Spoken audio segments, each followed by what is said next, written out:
우리의 주제 키워드 표어는 바로 이것이죠. 어디로 한번 외쳐볼까요? 시작. 어디로 가든지 형통하리라. 어디로 가든지 형통한 인생, 얼마나 복된 인생입니까? 우리가 새해가 시작되면 복에 대해서 생각을 하고 새해 복 많이 받으십시오 이렇게 인사도 하잖아요. 근데 성경이 말하는 복과 또 우리가 일상적으로 말하는 복은 약간은 미묘한 차이가 있다. 우리가 일상적으로 말하는 복이라고 하는 것은 보통 우리 머릿속에 이런 생각이 있잖아요. 건강하고 물질적으로 풍성하고 관계 좋고 또 자녀들 잘 되어지고 그런 것이 우리가 일상적으로 말하는 복입니다. 그런데 성경이 말하는 복은 그거하고는 조금 차이가 있다. 앞에서 말했던 거하고 완전히 다르지는 않지만 미묘한 차이가 있는데, 앞에서 말했던 일상적인 복을 포함하기도 하지만 설사 그것이 없다 하더라도 우리는 참 복된 삶이라고 말할 수 있다. 특별히 성경이 말하는 복은 무엇이냐면 하나님의 호의와 은총이 따르는 삶을 성경이 말하는 복이라고 합니다. 그래서 하나님의 호의가 있는 거예요. 여러분, 우리 인생에 하나님의 호의, 영어로 favor, 하나님의 함께 하심과 뭔가 하나님 우리 인생에 호의를 베풀어 주시는 거예요. 얼마나 복된 것입니까? 그것이 직결되지는 않아요. 물질적인 풍성함, 건강, 자녀의 어떤 잘됨, 그거하고 직결되지는 않다 할지라도 하나님이 호의로 우리를 감싸 주시는 거예요. 얼마나 그것이 복된 삶이 되겠습니까? 성경은 복에 대해서 이야기를 하면서 뭐라고 그러냐면 우리가 그러한 어떤 환경적인 것들을 붙들려고 애쓰는 것이 아니라 참 복을 누릴 수 있는 길이 있는데, 그것은 뭐냐? 너희가 복된 사람이 되는 것이다, 이렇게 말씀하십니다. 그래서 1절에 그렇게 말하잖아요.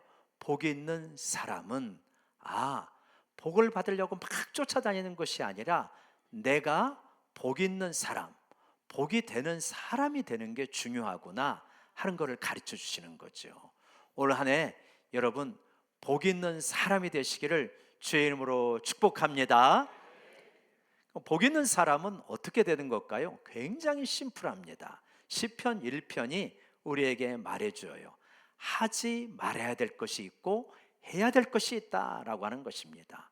어떻게 해야 여러분 건강한 사람이 됩니까? 하지 말아야 될 것이 있고 해야 될 것이 있어요.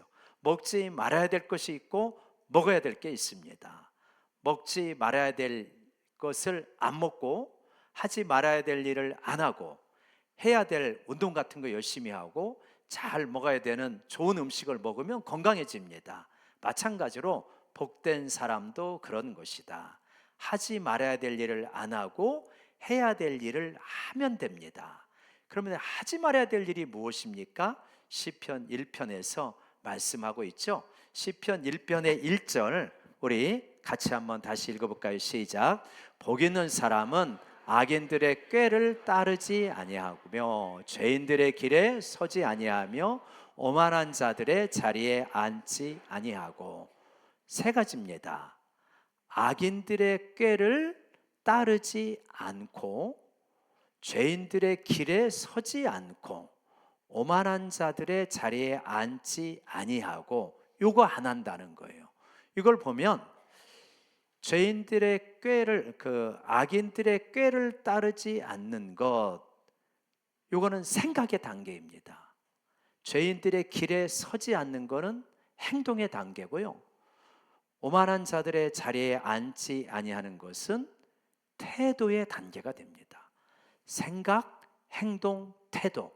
그리고 점차적으로 어떻게 되어지냐면 이렇게 악화되어집니다. 점강법이라고 하죠. 점점 더 나빠지는 거예요.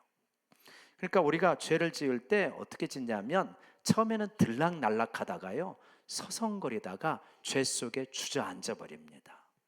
주저앉으면 나오기가 굉장히 어려워요. 언제 주의해야 되냐? 들락날락할 때 주의해야 됩니다. 서성대면 위험합니다. 주저앉아 버리면 어떻게 하기가 참 어려워져요. 산불도 초기에 잡아야 되잖아요. 죄도 마찬가지입니다. 처음에 잡아야 된다라고 하는 거예요. 첫 번째가 뭡니까? 생각입니다. 악인들의 꾀를 따르지 아니하며 생각이 중요하다. 인생은 뭐가 중요하다? 생각이 중요하다라고 하는 것이죠. 이 악인들의 꾀를 따른다고 하는 것은 생각으로 벌써 문제가 있는 것입니다. 우리의 생각은 굉장히 자기중심적인 생각으로 연결될 때가 많습니다. 나의 이익을 위하여서 살짝 진실을 뒤틀어 버리죠. 들키지만 않으면 돼. 다른 사람도 다 그렇게 하는 걸 뭘? 이 정도쯤이야 괜찮겠지. 이런 것이 다 악인들의 꾀를 따르는 것입니다. 여기서부터 인생이 복하고 거리가 멀어지고 형통하고 거리가 멀어지기 시작한다. 진짜 여러분들이 생각하는 형통한 사람들은 어떤 사람들입니까? 그런 생각 잘 안 하는 사람들이라는 것을 금방 알 수 있을 거예요. 그래서 잠언 4장 23절에서 이렇게 말씀을 하고 있죠. 한번 같이 읽어볼까요? 시작. 무릇 지킬 만한 것 중에서 내 마음을 지키라. 이 생명의 근원이 이에서 나느니라. 그러니까 지킬 만한 것이 많이 있어요. 돈도 있고요, 시간도 있고요, 에너지도 있고요, 관계도 있고요. 지켜야 됩니다. 그런데 지킬 만한 것 중에서 더욱 지켜야 되는 게 있다. 그게 뭐냐? 마음이다. 왜냐? 생명이 여기서 나온대요. 생명이 여기서 나와요. 생명이 어디서 나오냐? 마음에서 나와요. 쉽게 풀이하면 이렇습니다. 어떤 사람이 우울하고 화가 많고 분노가 많고 미움이 많아요. 그렇게 한 주간 살면 어떻게 됩니까? 얼굴이 늙어버려요. 팍 늙어버립니다. 1, 2년 그렇게 살면 바싹 늙어요. 왜냐? 생명을 갉아먹기 때문이에요. 반대로 어떤 사람이 기뻐하고 감사하고 자족하고 긍휼과 사랑이 많으면요, 어떻게 되어집니까? 얼굴이 환해져요. 밝아집니다. 젊게 살게 되어져요. 왜냐? 생명의 근원이 마음에서 나오기 때문에. 그래서 여러분, 마음의 근원이 나오는 이 생각, 요거를 잘 관리하시기를 바랍니다. 우리 옆 사람에게 한번 축복합시다. 젊게 삽시다. 어떻게 젊게 사냐고요? 마음을 잘 관리하라는 거예요. 마음의 생각을 잘 관리하면 젊어진다라고 하는 것입니다. 여러분, 우리 생각이 굉장히 이기적이고 자기중심적이다라고 하는 건데, 제가 기도하면서 깨달았어요. 제가 어떤 간절한 기도 제목이 있습니다. 교회의 부흥과 성장이 있고 우리 성도님들의 회복이 있고 뭐 여러 가지 기도 제목이 있겠죠. 그렇게 간절하게 기도하는데 하나님께서 깨달음을 주시더라고요. 야, 네 기도가 정말 자기중심적이구나 하는 걸 깨닫게 해주셔요. 자칫하면은 우리는 나에게만 유리하게, 나에게만 좋게만 기도하기가 쉬워요. 쉽게 예를 들어 봅시다. 하나님, 우리 교회에 새 가족들이 많이 오게 해주세요. 그거 좋은 기도잖아요. 하나님 뜻에 기뻐하는 기도잖아요. 그런데 정작 새 가족이 왔을 때 여기서 정말 살아계신 하나님을 만나고 성도들의 환대를 경험하고 영적으로 성장할 수 있는 그러한 토양이 준비가 되어 있느냐. 근데 이 토양을 준비할 생각은 안 하고 하나님 그런 거는 별로 중요하지 않고요, 일단 보내주시고 보라니까요, 이렇게 기도할 수가 있다는 거예요. 그러면은 새로운 가족들은 진짜 대상에 불과해요. 내 욕심과 야망을 채우는 대상에 불과하지 정말 소중한 이로서 대하고 있지 않는 거가 되는 거죠. 우리 사랑하는 청년 형제 자매가 좋은 배우자를 위하여서 기도한다고 합시다. 자매를 들어볼게요. 하나님, 형제의 키가 180 이상은 돼야 되는 거 아시죠? 연봉 최소 4천 이상. 하나님, 장남 싫어요. 독자 싫어요. 시댁 멀리 있으면 더 좋아요. 자, 이렇게 기도한다고 해봅시다. 그러면 어떤 기도예요? 굉장히 자기중심적인 기도예요. 상대방이 어떠한 마음을 가지고 어떠한 삶에 대한 계획을 가지고 살아가는지는 중요하지 않아요. 그저 나에게 맞는 것만 중요한 것이죠. 그렇게 기도한다면 하나님이 물으실 거예요. 얘야, 사랑하는 딸아, 너는 그만큼 준비됐냐? 이렇게 하나님이 묻지 않으시겠습니까? 우리 기도가, 우리 생각이 굉장히 이기적이고 자기중심적으로 흘러가기가 쉬워요. 그러면 관계가 좋아지기가 어렵고 삶이 형통하기가 어려운 것이죠. 악인들의 꾀는 굉장히 자기중심적이고 교묘합니다. 그거를 굉장히 미워합니다. 그러나 악인들의 꾀인 거예요. 그래서 하나님이 복을 주시기를 않습니다. 악인들의 꾀를 따르지 아니하고, 두 번째는 뭡니까? 죄인들의 길에 서지 아니하고. 이거는 행동의 단계라고 말씀을 드렸어요. 행동하는 겁니다. 죄 근처에서 얼쩡얼쩡하는 것입니다. 서성대는 겁니다. 여러분, 내가 어디서 서성대느냐 하는 것이 굉장히 중요해요. 나는 어디에서 주로 서성대고 왔다 갔다 합니까? 내가 교회 근처에서 서성대면은 교회를 오게 되어 있습니다. 교회에서 늘 왔다 갔다 하면 하나님을 만나게 되어 있어요. 반면에 죄악의 근처에서 서성대면 어떻게 됩니까? 죄를 짓게 되어 있습니다. 하와가 선악과 나무를 따먹었잖아요. 그때 뱀이 유혹을 하잖아요. 아니야, 저 선악과 먹으면 네가 하나님만큼 지혜로워질 거야. 그랬더니 눈을 돌리니까 바로 선악과가 있는 거예요. 지금 어디 근처에 있었다는 거예요? 어디 근처에서 서성거리고 있다는 거예요? 선악과 근처에서 서성거리고 있었다는 거예요. 뱀의 이야기를 듣고 한번 막 한나절 걸어갔더니 선악과가 있더라. 걸어가는 사이에 그 유혹이 사라집니다. 어디에서 서성대면서 살아가고 있느냐, 굉장히 중요합니다. 여러분, 하나님이 기뻐하시지 않는 그 근처에서 서성대지 않는 하나가 되시기를 주의 이름으로 축원합니다. 그래야 복된 인생이 돼요. 세 번째로는 뭘 말씀하시냐면, 오만한 자의 자리에 앉지 아니하며, 주저앉는 것입니다. 이거는 태도를 말해요. 태도가 굳어져 버린 것입니다. 어떤 사람이 좋은 사람이냐? 어떤 사람이 비전이 있는 사람이냐?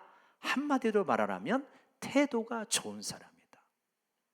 권위자를 인정하는 태도를 가지고 있고요. 그리고 새로운 세계를 향해서 도전하는 태도를 가지고 있는 것입니다. 우리가 어떤 사람을 볼 때, 혹은 어떤 인생을 볼 때 이렇게 되어지면 소망이 있지 않겠어요? 긍정적이에요, 적극적이에요, 창조적이에요, 도전적이에요. 그런 젊은이가 있다면 사위 삼고 싶다. 그런 자매가 있다면 며느리 삼고 싶다. 누구나 그럴 거요. 왜요? 태도가 좋으니까요. 그런데 태도가 부정적이에요, 소극적이에요, 파괴적이에요, 염세적이에요, 비판적이에요. 그러면 아이고, 조심해야 되겠다. 왜요? 태도가 그러니까. 정말 중요한 것은 뭐냐? 태도이다. 오만한 자리에 앉는 것은 태도가 굳어져 버린 것입니다. 특별히 어떤 태도가요? 오만한 태도가, 교만함이 굳어져 버린 것이다. 겸손한 사람이 행복합니다. 맞지요? 저희 집에서는 저를 식탁에서 겸손한 분이다 라고 이렇게 말을 합니다.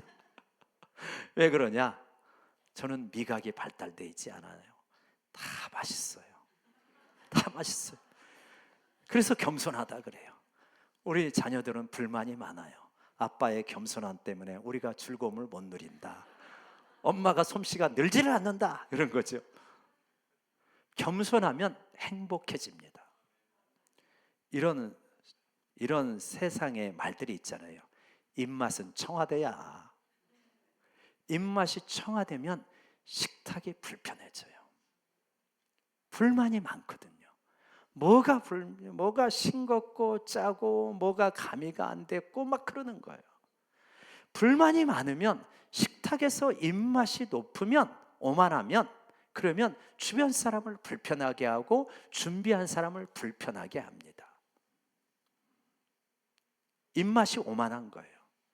인생의 입맛이 오만하면 주변 사람들을 힘들게 합니다. 가족을 힘들게 해요. 우리 가족은 뭐가 문제야, 뭐가 문제야, 뭐가 문제야, 문제를 지적하기가 쉽기 때문에, 그렇기 때문에 가족들이 행복하기가 어려워요. 인생의 입맛이 까다롭고 오만하면, 그러면 교회 생활도 힘들어요. 그렇게 마음에 안 드는 게 많은 거야. 인생의 입맛이 오만하면 국민으로 사는 것도 힘들어요. 나라 꼴이 마음에 안 드는 거야. 우리나라는 이게 문제야, 이게 문제야. 다른 나라 사람들은 한국이 좋다고 와가지고 제발 좀 일하게 해달라고 하는데, 이놈의 나라 이거 맨날 이러고 있는 거예요. 그러면서 떠나지도 않아. 그죠? 그래서 힘들어요. 국민 노릇하기도 힘들어요. 그래서 입맛이 오만하면 어떻게 되냐면 자기 인생이 힘들어요. 그런 사람이 자기 인생이 만족이 되겠냐고요. 그래서 여러분, 우리 기독교의 가장 아름다운 덕은 무엇이냐? 겸손이라는 것을 받아들이시기를 바랍니다. 겸손하셔야 돼요. 입맛도 겸손하시고, 인생에 대해서 겸손하시고, 가족에 대해서 겸손하시고, 교회에 대해 겸손하시고, 국가에 대해서 겸손하시고, 그러면요 삶이 상당히 형통해집니다. 겸손이 덕입니다. 기독교의 가장 중요한 덕이 겸손입니다. 겸손한 자가 천국을 누리게 된다는 걸 믿으시기 바랍니다. 지옥은 교만한 자들 투성이에요. 천국은 겸손한 자들로 가득 차 있습니다. 그건 정해진 거예요. 그거는 교만하면 천국 가기가 어렵습니다. 여러분, 아주 교만한 사람은 천국 가서 하나님께 따질 거예요. 천국이 왜 이 정도밖에 안 돼요? 그러니 어떻게 천국을 가겠냐고요. 태도가 굉장히 중요합니다.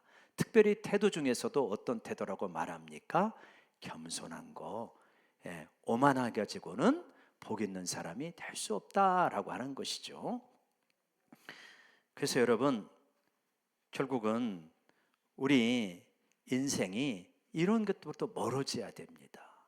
죄로부터 멀어져야 돼요.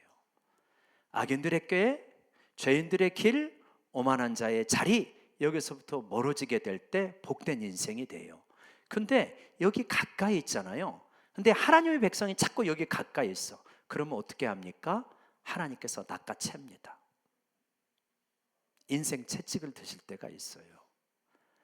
아이가 엄마하고 가는데 엄마가 갑자기 확 낚아챈 거예요. 그래갖고 아우 아파. 왜 그러는데? 왜 그렇겠어요? 왜 낚아챘까요? 차가 오고 있거든요. 그러니까 확 낚아챈 거예요. 우리가 자꾸만 악인들의 꾀, 죄인들의 길, 오만한 자의 자리 가까이 가요. 하나님은 확 낚아챕니다. 어깨 빠지는 줄 알았어요. 아파가지고. 그게 우리 살리려고 하시는 거예요. 지금 하나님이 확 낚아채가지고 인생에 아프신 분들이 있잖아요. 감사하시기 바랍니다. 하나님이 나 살리려고 하시는구나. 박종순 목사님이라는 분이 계시는데, 그분에게 이런 이야기가 있어요. 어린 시절에 어머니가 과부세요. 이 아들을 믿음으로 키웁니다. 그런데 이 예배 생활을 잘 하는데, 그때 이제 보면 연보를 하잖아요. 그래서 부모님이 이제 돈을 줍니다. 그럼 어머니가 돈을 주면 가가지고 연보를 하는데, 눈가 사탕이 너무 먹고 싶었대요. 그래갖고 연보를 안 하고 눈가 사탕을 사서 먹었습니다.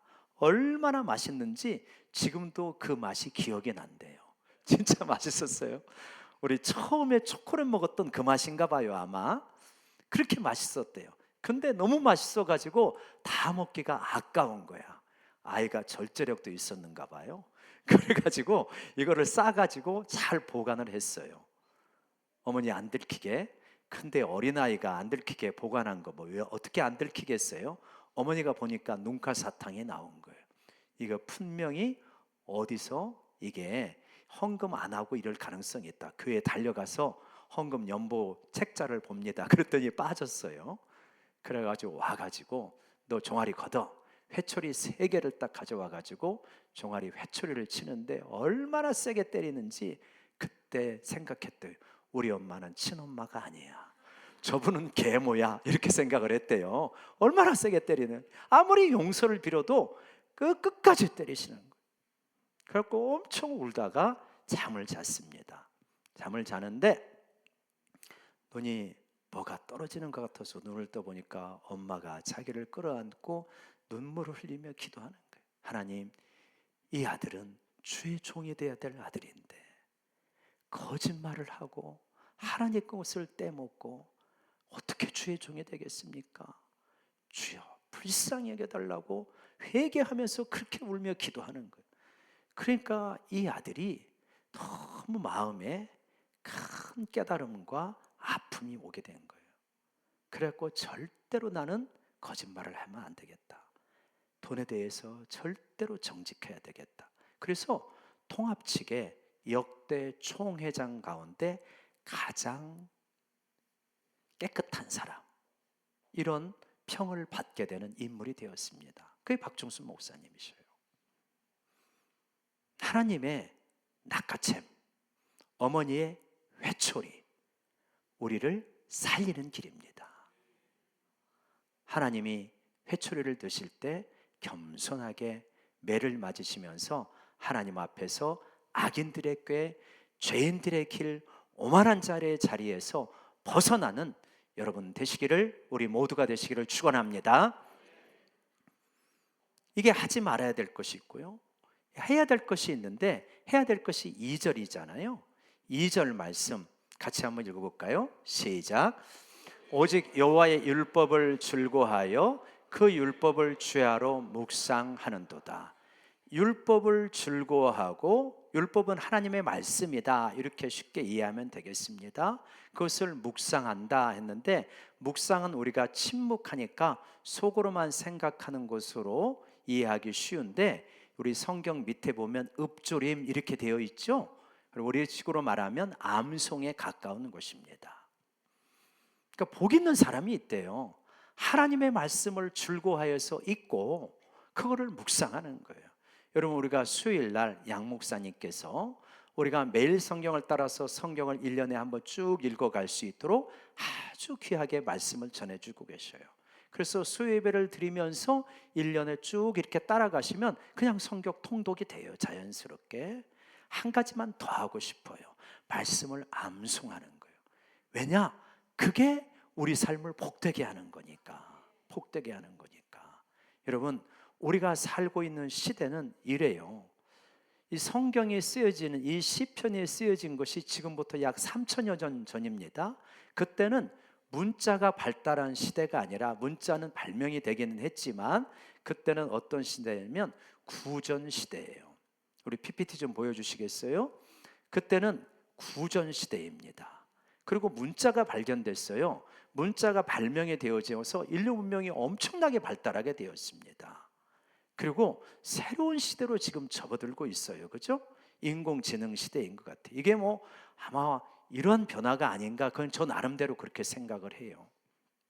이건 그냥 어디서 본 거 아니고 제가 생각한 거예요. 자, 구전 시대에는 뭐가 중요했냐면, 문자가 아직 발견이 안 됐으니까 외우는 거예요. 암송이 중요한 거예요. 그래서 성경의 이야기를, 아브라함 이야기, 이삭 이야기, 야곱 이야기를 외워가지고 전해주는 거예요. 암송이 중요하죠. 문자가 발견이 되었습니다. 그래서 문자는 기록을 하잖아요. 그러니까 기록을 하고 잘 찾고 조사를 하고 이런 것들이 되게 중요합니다. 그러니까 도서관에 가는 게 중요한 거죠. 그죠? 그때는. 자, 이제는 인공지능 시대가 되었어요. 그래서 뭐 하냐면 이제는 별로 찾으려고 노력을 하지 않습니다. 질문을 잘 하면 됩니다. 그죠? 질문 잘하면 돼요. 질문. 그래서 이제는 나이 든 분의 저 같은 사람은 조심해야 되겠구나, 그런 생각을 해요. 왜 그러냐? 아는 체 하면 안 돼요. 인공지능이 훨씬 잘 가르쳐줘요. 옛날에는 친정엄마한테 애 어떻게 키우느냐 물어봤어요. 그 다음에 인터넷에 검색했어요. 그 다음엔 유튜브를 찾아봤어요.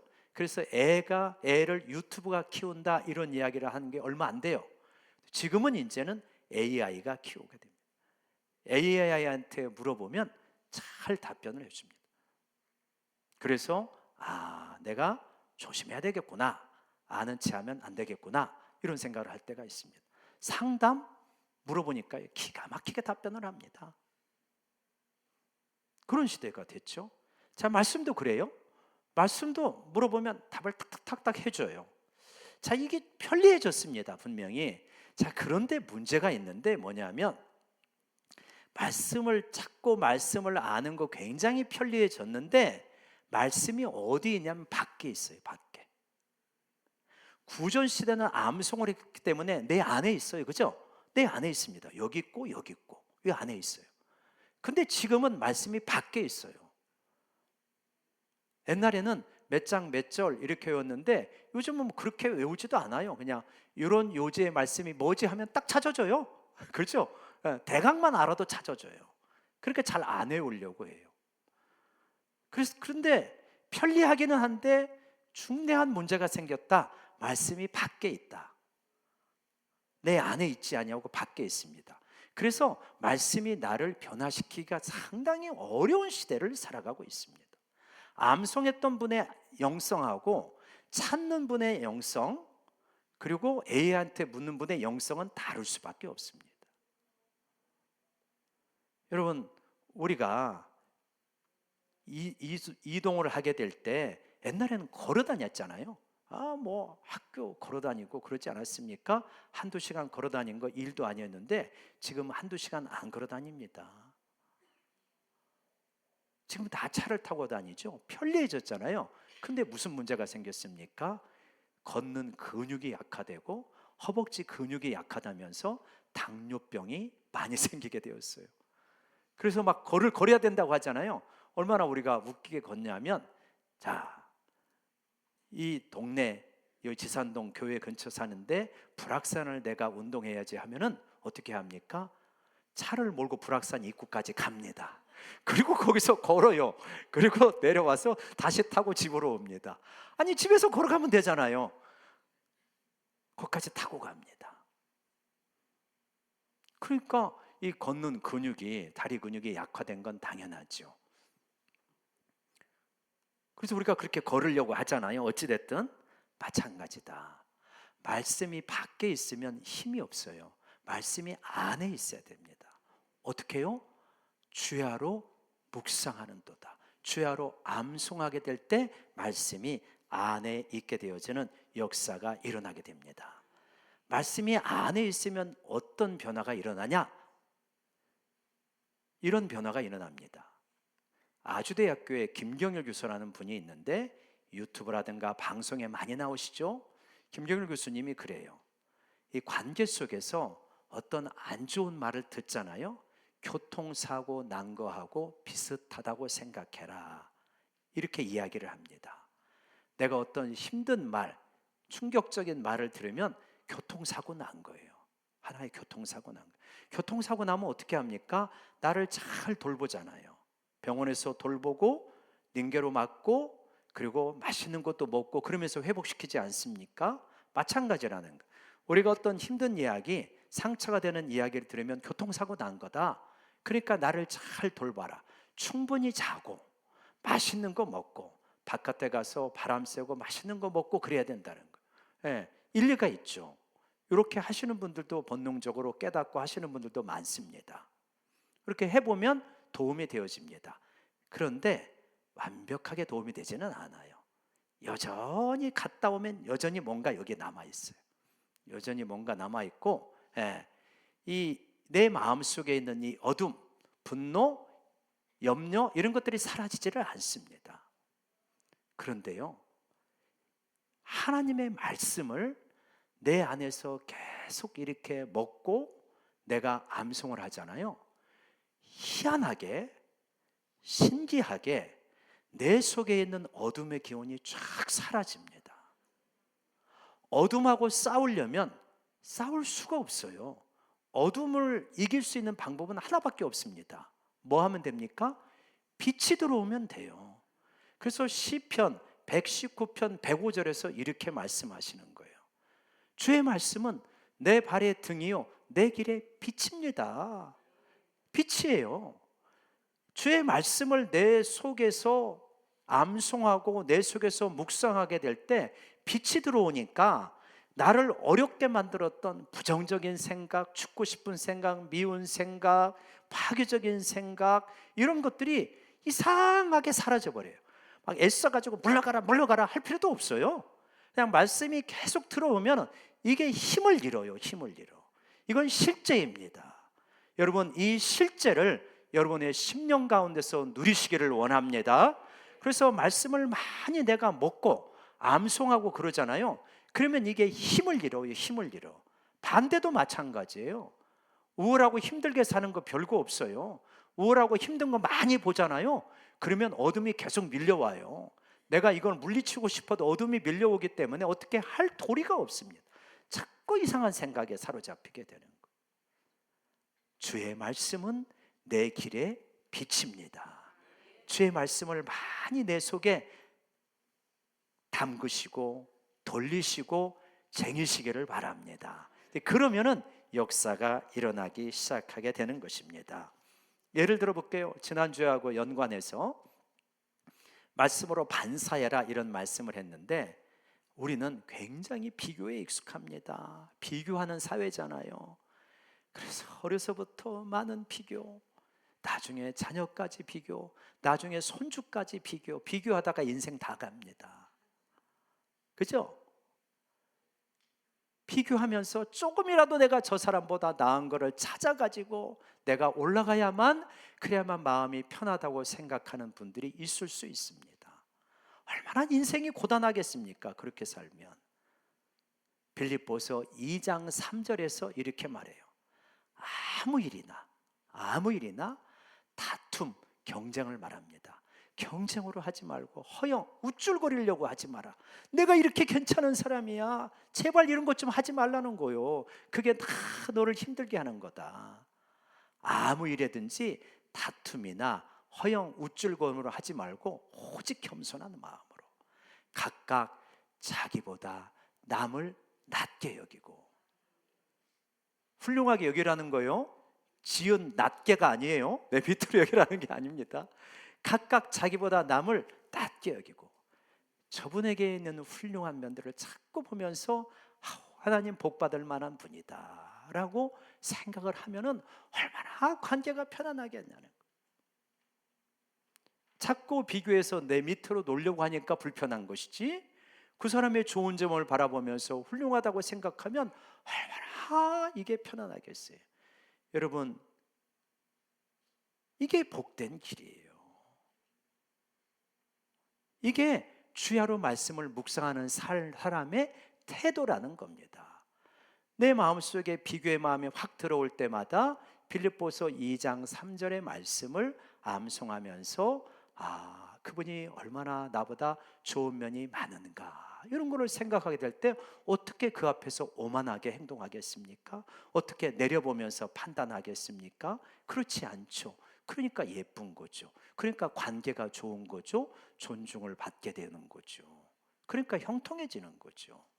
교만한 사람은 여러분 존중받지 못합니다. 형통하기 어려운 거예요.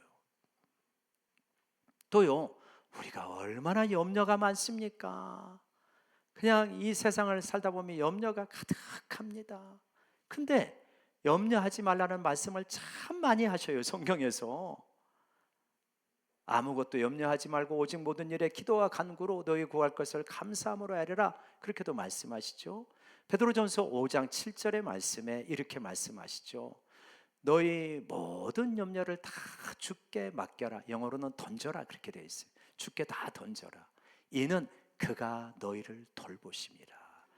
하나님이 돌보니까 염려가 찾아올 때마다 하나님 맡겨요. 하나님이 돌보시니까 맡깁니다. 이렇게 하는 거예요. 염려로부터 상당히 벗어나기 시작합니다. 그래서 우리 내면이 달라지기 시작하는 것입니다. 여러분, 올해 우리가 형통의 길을 걸어가려면 지난주에 강하고 담대하라고 했고 이번 주에 그 율법을 다 지켜 행하라고 하는 건데, 어떻게 하느냐? 말씀을 통독을 하고 최소한 한번 같이 통독을 해나가고, 저는 도전하고 여러분에게 권면하고 싶은데 올 한 해 한 주에 한 구절씩 말씀을 좀 한번 암송해보자. 한 주에 한 구절씩. 별로 어렵지 않아요. 수요예배 드리고 금요기도에 드리고 주일예배 드리는 분들이 많은데, 또는 집에서 성경 읽고 그러다 보면 나에게 다가오는 말씀이 있어요. 나는 비교 때문에 힘들 때가 많아. 그러면 빌립보서 2장 3절을 말씀을 이번 주에 첫 번째 말씀으로 암송하는 것입니다. 다음 주에 또 말씀이 주어져요. 그러면 그거를 두 번째 말씀으로 암송하는 거예요. 그 다음 주에 세 번째 말씀이 주어져요. 그거를 세 번째 말씀으로 암송하는 거예요. 암송하되 누적으로 암송하는 거예요. 그러면 1번, 2번, 3번, 4번, 5번, 10번, 20번 여기까지 그냥 수월하게 쭉 나가게 돼요. 그리고 이 말씀을 그렇게 암송을 하잖아요. 그러면은 이게 어떻게 되어지냐면, 내가 혼자서 운전을 하고 가잖아요. 그럴 때 내가 지금 암송된 말씀이 59절이 있다고 합시다. 그거를 쭉 돌리면서 가요. 1, 2, 3, 4, 5 이렇게 쭉 돌리고. 그러면 1시간 그게 돌리면은 그게 뭐냐면 암송이 되고 기도가 되고 묵상이 되는 거예요. 그러면 내 속에 있는 어둠이 이상하게 사라져 버렸어요. 목사님, 저는 나이가 있으면 있을수록 암송하시기를 바랍니다. 목사님, 저는 머리가 나빠서 그럴수록 암송하시기를 바랍니다. 그래야 내가 살아요. 그죠? 여러분, 말씀을 내가 109절, 209절을 외우는데 아마 제가 생각할 때는 침이 안 걸릴 거래요. 이걸 어떻게 외우고 있는데 어떻게 걸리겠어요? 그래서 여러분, 올 한 해 진짜 도전하기는 말씀을 누적으로 해서 최소한 59절 한번 암송해보자. 1번부터 50번까지 쭉 암송해보면 굉장히 여러분 달라집니다. 이 마음이 달라져요. 마음에 힘이 있습니다. 마음에 부정적인 생각으로 사로잡히지 않아요. 죄의 유혹에 헐떡헐떡하지 않습니다. 말씀이 없으니까 그렇게 힘든 거예요, 살아가는 게. 근데 말씀이 있으면 힘이 있습니다. 바라고 원하기는 올 한 해 진짜 죄에서부터 멀리 떠나고 말씀은 내 안에 담아서 정말 복 있는 사람이 되어서 하는 모든 일이 다 형통한 우리 성도님들 되시기를 주의 이름으로 축원합니다. 기도하겠습니다. 하나님 아버지, 올 한 해 우리 성도님들이 어디를 가든지 다 형통할 수 있도록 축복하여 주시옵소서. 특별히 죄 멀리하게 하여 주시옵소서. 악인들의 꾀, 죄인의 길, 오만한 자의 자리, 하나님의 근처도 가지 않게 하여 주시고, 내 마음속에 말씀을 많이 저장을 해서 암송하고 묵상하여서 내면이 놀랍게 힘이 있고 건강하고 충만한 그러한 삶을 살아가게 도와주시옵소서. 예수님의 이름으로 기도드려옵나이다. 아멘. 우리 찬송가